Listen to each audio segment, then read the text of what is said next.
This clip is brought to you by SaveWithConrad.com.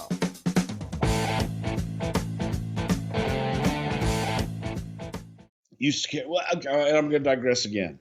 When I came back to work up here this time, we were at WrestleMania in New York. And Pat and I are sitting on the ramp up to gorilla position, because there's a long motherfucker there in the New York Stadium. And we're talking, we're reminiscing. Jeff Jarrett comes up. Jeff comes up and says, "Hey, Pat, how you doing?" And he's like, looks up, goes, "Who are you?" And he says, Jeff Jarrett. And Pat looks at me and he goes, "Brucey, you remember that fucking guy, that fucking, the fucking promoter from Tennessee, the goof, the idiot, remember him? And I said, "Yeah, Pat." I said, "That's his son." He looks up at Jeff, looks back at me, goes, No, the fucking idiot, the goof from Tennessee. Oh my God, did we rib him? And I'm trying to explain to him that, yeah, Pat, no, that's his son right there. And he just didn't put two and two together. And, that was during time that Pat was kind of slowing down a little bit. So we go on. By the way, how gracious was Jeff in that moment when you're literally shitting on his dad to him and he doesn't know, and Jeff knows he doesn't know. So, can't be sore at an elderly, but yeah. Oh, Jeff was fine with it. Jeff was laughing his ass off at it. Of course. But we would send Jerry across the building or down the stairs or something to someone's office. So-and-so needs to see you, Jerry. Huh? Why? He'd call them. They wouldn't answer their phone and shit. We'd pick someone that wasn't in the office and give him the wrong directions to their office. And then he would try and find it and all this shit and be gone for a while. So during the time, Pat would have these little sulfur stink bombs. Oh. That when you step on them and they break, it's disgusting. The worst.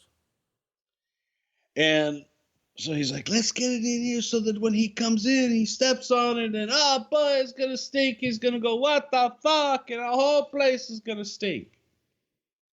Which is a double rib because our offices are across the hall. So we're going to smell it too. But, what the fuck? It'll be on him. So I'm trying to rig it in the wheel of his chair so that when he sits in his chair and pulls his chair up, it will break and no one's any the wiser. And I'm trying to get it in there. I'm rigging it. And he's like, "Oh my God, the Brucey, he's coming. Hurry up. Just throw it down." So I throw it down thinking it's going to break, but it's plastic that I'm throwing it down onto, and it just bounces right back up. And I'm like, "Fuck, goddammit, Patterson, I'm going to step on it. And I step on the fucking thing and it breaks. And sticks to my shoe. Yep. And Jerry walks back in and all this shit. And he's like, "Oh, what's this stink?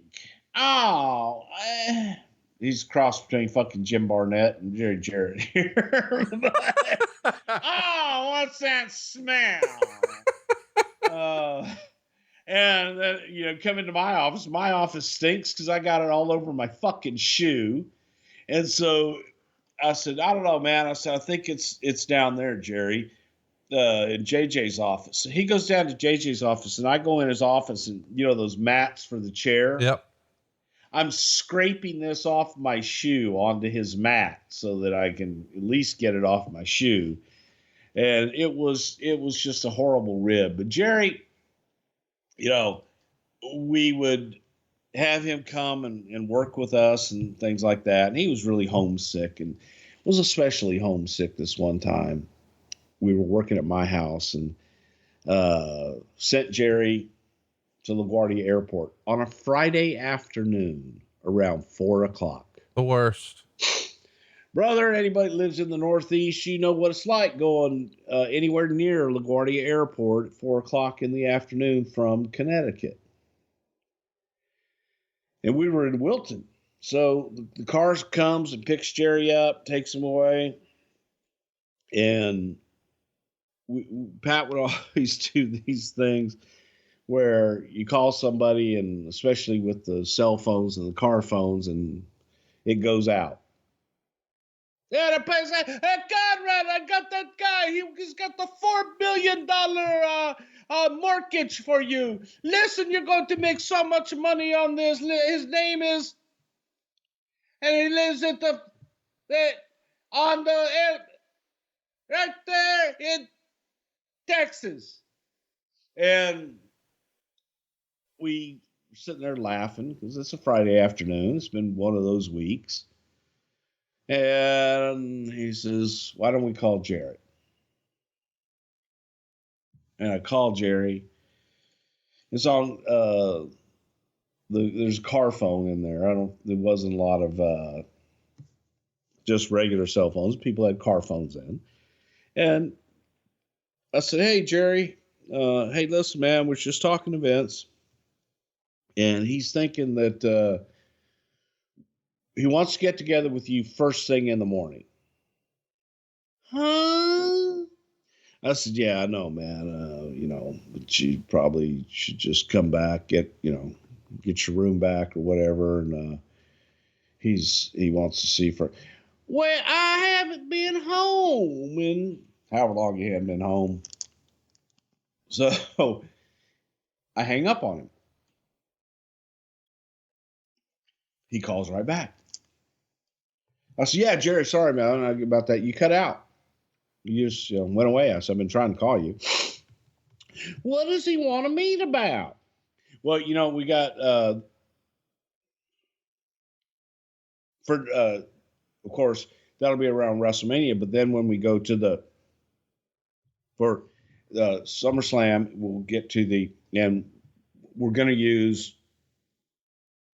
And he's going, I can hear, there's nothing wrong with the connection. Right. Because I can hear him. Hello?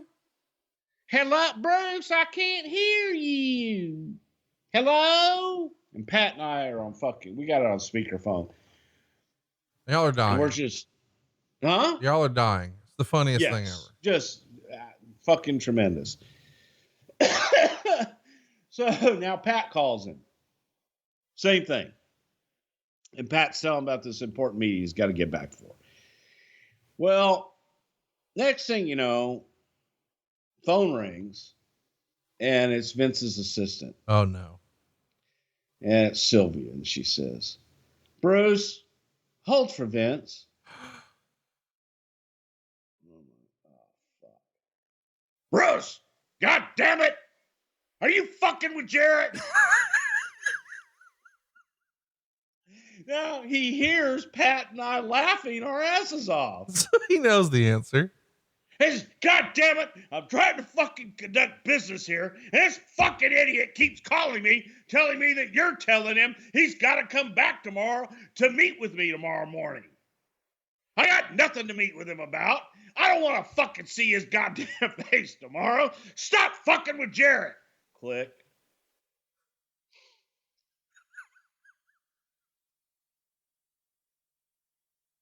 So what do you think Pat does? He calls Jerry back. Calls Jarrett back. Right away. Oh, yeah. And just was like, why would you tell him? This was a big surprise. This was a thing. Now Vince is upset because he thinks you need to go home.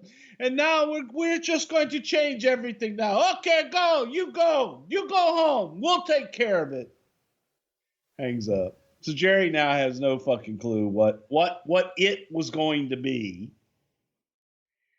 And of course, Jerry fucking calls Vince back. Now, the rib's now on Vince and Jarrett because Pat keeps fucking with him. And that was the kind of shit that we could do to get through our day. You had to. You absolutely just fucking had to do that kind of shit. And when Jerry did the whole thing, and we talked about it on one of our fucking episodes about Jerry, me, Vince, Pat, Jerry in a car, and we get to a rest stop. And Vince has to talk to Jerry about, putting Jeff on the show 17 times or something like that. And all this, doesn't look good for you, pal. And it was a very nice talk. And Jerry comes back and he says, "Oh my, I've never been yelled at like that in my life." Pat and I look at each other and go, "Yelled at? Fuck you. You didn't even get a stern talking to, motherfucker. You want to hear yelled at? Just hang around me for about 2 more fucking hours when we get to TV." And Pat just loved that kind of shit. Hey, it's Conrad Thompson. Thanks for checking out the podcast here on YouTube. Be sure to hit the subscribe button and the notifications bell so you get a notice anytime we upload some new content. And go save yourself some money right now. If you're in a 30-year loan or you have credit card debt, it's not a matter of if I can save you money. It's a matter of how much. Find out right now for free at SaveWithConrad.com.